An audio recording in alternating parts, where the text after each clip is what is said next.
All right, guys, I'm gonna go on because I wanted to get through. Now, I finally got the squash kind of, let me write this off. I finally got the squash kind of peeled and everything. And it was a small squash. This is all the pieces that's left after I peeled the skin off. So, rinse it off and everything over there. I'm just gonna cut it down into smaller pieces so that I can toss it into the pot to start cooking.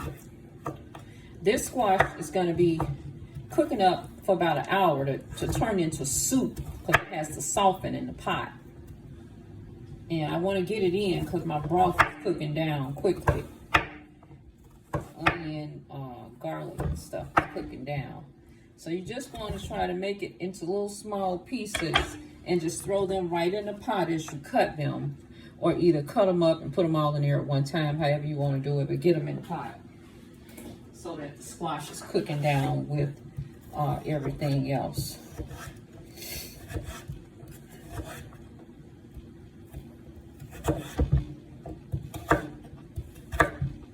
Okay, I try to cut it down as small as I can so that it can go ahead and cook.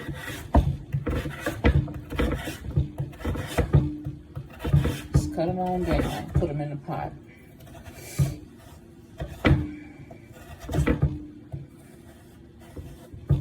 Almost looks like a papaya or a cantaloupe, right?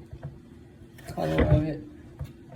I don't want to cut them too small that I can't get them off the board, but I want to get it cut down. Okay.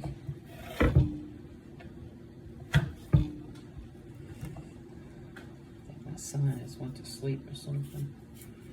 So my mom is always up to something. She's always in that kitchen. But when she get through, she got something good for us to eat when she come out. That's the only thing he can say about me. She got some delicious food. Or whoever else stopped by and wants something to eat, he got some too. So I'm gonna put this in here. Then we're gonna keep cutting. Put it all in there together so it can be cooking down because it's got to cook for an hour. This whole little soup deal will be done. So cut it. Now, if you wanted to not cook all of your squash, you can Ziploc bag half of it and cook half. You can make this pie twice in a week. Because believe it or not, this here, I could save this part and make a smaller pot if I want to make a smaller pot within the week, you know. But I'm just going to make one large pot. And then if I want to cook it again another week or something, I'll go get me another one. Because they're in season. This is the season for pumpkin. You can make that orange pumpkin, that big orange pumpkin. You can make soup out of that too. But I've never made anything out of the orange pumpkin. I've never had it at home to do anything with it. When I was smaller, we used to bring them home, you know, for Halloween or whatever. And the thing would sit on the table and my parents just throwed it out, you know. We never carved it or done anything to it. But they say, go home and finish carving your pumpkin and cut your seeds out. You can cook the seeds. I think one year I did dry the seeds out and cook them in the oven from a big pumpkin. There's various things you can do with pumpkins. Pumpkins will be on sale because this is the season, pumpkins and apples. We're going to be doing a lot of apple recipes as well as pumpkin recipes. Another thing too with apples, if you don't have something to help something stick together like an egg or something, you can use applesauce. You can use an apple for that or a banana. Those things help to stick things together. You know, if you want something to stick together that you're baking, a pie or anything, help to stick stuff together. I'm just cooking my whole squash. And, I ain't saving nothing. If I want another squash soup, I'll buy another chestnut. Because, you know, chestnut squash is very inexpensive in the store. And like I told you, this is the time where you find a lot of markdowns. But you know what? Because of the people, because of the immigration thing going on, and there's so many people, I'm not finding a whole. I'm finding some markdowns in the stores, but it's very hard right now because everybody is shopping. Everybody, and that's why I told you guys to stock the pantry, because when there's an influx of different people in the society where you live, it can become shortages of food. Just like when it was COVID and y'all couldn't find I couldn't find it either. We couldn't even find toilet paper. So you want to stock everything. Your toiletries, you know. That's why I want to make a trip to either Sam's or Costco next month to show you about these type things. Stock your house for the winter months. Not only winter, for the coming months, because it's a lot going on in the world. And when you don't have access to get what you need, you be grateful that you have it already, that I told you to do this. You'll be saying, oh, the channel I watched, that's what got me started on stocking up. Guys, I'm going to get me because in the spring we're going to start planting, right? I'm going to get me a shelf in here. Get me 2 shelves. One I'm gonna start my planting with, but I'm gonna start my planting in December because it's gonna be like a greenhouse type thing. I'm gonna cover it up because I don't want them flying around in my air. I'm gonna cover it up, but I'm gonna get another shelf, just a regular shelf, and I'm gonna stock my toiletries. I'm gonna stock my soaps, my dishwashing liquids, my toilet papers, my toothpastes, my medicines. Any little medicinal things that I need in my home to take care of me and my family, I want to have that stocked up. This is the season for stocking. I'm just telling you guys, start getting your mind on. And also, guys, let me tell you what's good to keep in your house. If there's an emergency and you have no lighting, keep you a light that goes by the sun. I don't know what they call it. But I'm going to tell you, I'm going to get me one or two.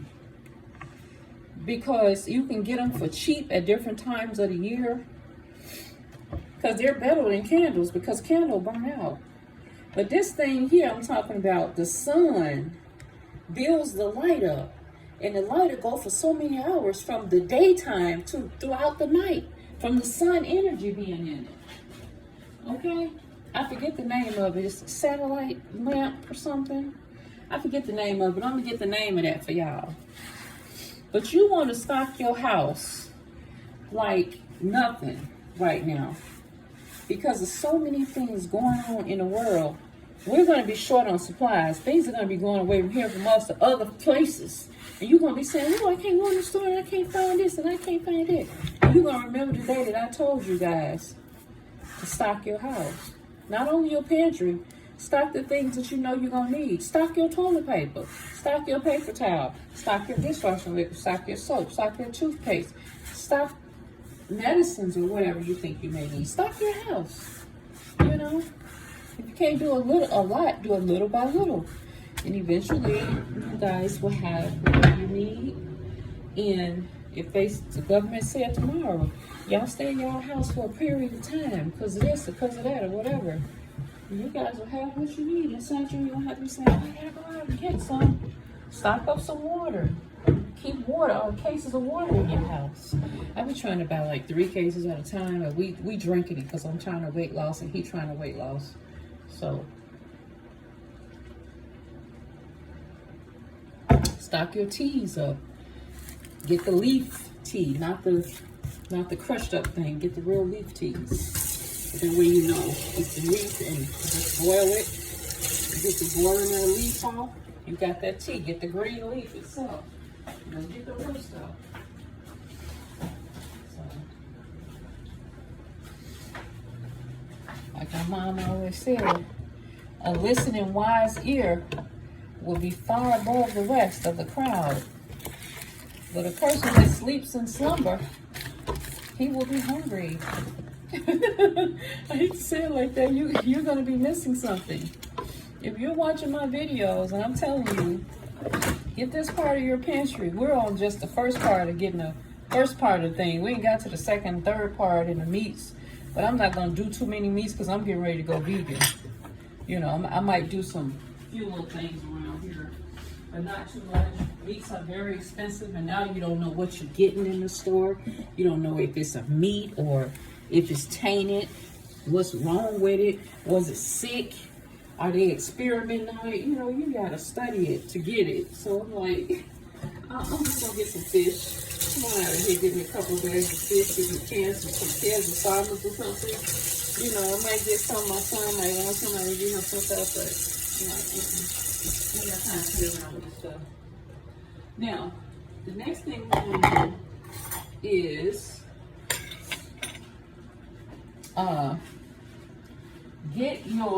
either get you some half and half or get you this right here. And we're gonna make a half cup of half and half, or you can use a half cup of coconut milk and a little bit of flour. Let me get some flour out.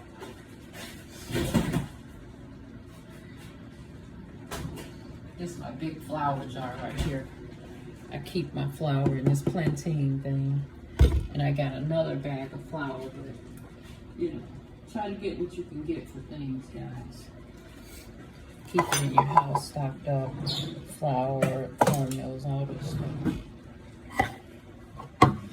So, I'm gonna pour this coconut milk out, half cup, to make a cream in my soup. Okay, that's about half cup there.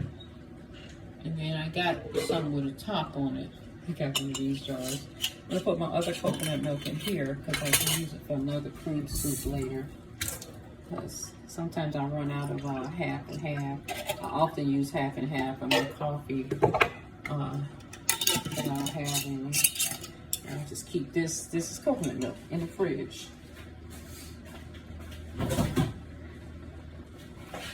Another thing you can do, if you don't have chicken stock with this, use 3 cups of coconut milk.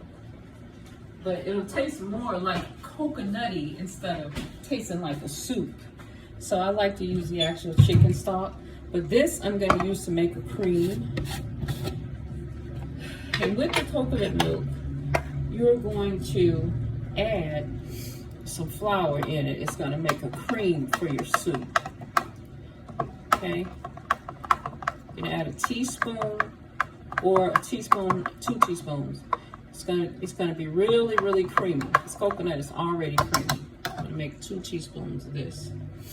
You also gonna need 3 tablespoons of butter, but I don't have any. You can use 3 tablespoons of olive oil in the soup if you don't have butter.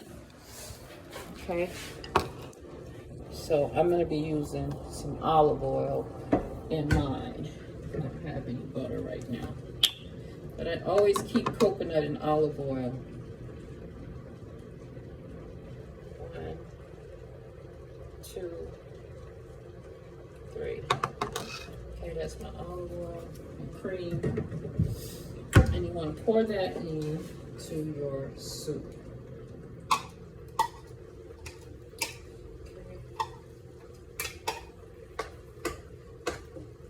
Gotta get a bigger spoon, right?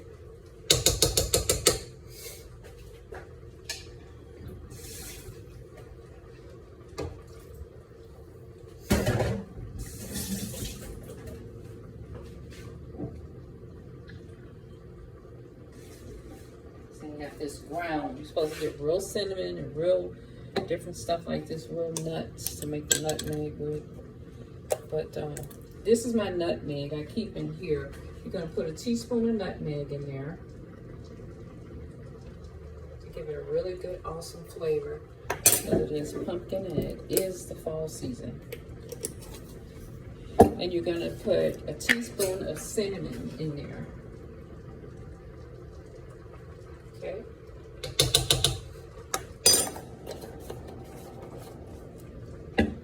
Me, I like brown sugar, so I'm gonna add in. That's what I use in my coffee. It's low grade, like it's not a real like. It's like almost like a stevia. I'm gonna use just 2 tablespoons of 2 teaspoons of brown sugar, just a little sweetness. Won't harm nothing. If there's anything bitter there, it cuts the bitter. But I don't think there's nothing bitter with chestnut. Now, the only thing you have to do is wait 1 full hour. And when you come back in an hour, I don't have any crackers or anything like that. But what I normally do is I put croutons right on top of this. Another thing you can do is you can make you some biscuit dumplings, and when it get done almost, drop the dumplings in, and you'll have dumplings in your soup. And so what we're going to do here is let this cook up for a whole hour until it becomes a cream, and it's going to be a creamy soup. It's going to take a while for these chestnuts to, the squash to cook down. You're going to put a top over it and let it cook, and then just come back and check it and stir it. Everything is in there that it needs.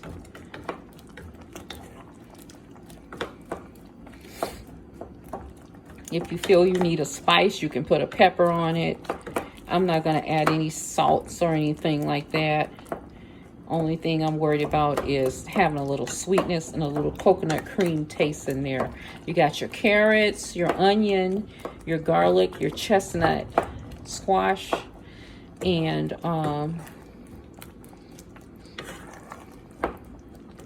okay, you're going to cook it down on low for an hour. So it should be done, guys, I would say about 1:15. It's been cooking now since about 12:15. See, it's already getting soft. The squash is already getting soft. So I'm going to add a top to this. And when I come back, I'm going to plate it up for you and show you how delicious it tastes. So I'll be back. We're going to have 3 videos on this and 1 video on a workout. So I'll be back. Bye-bye.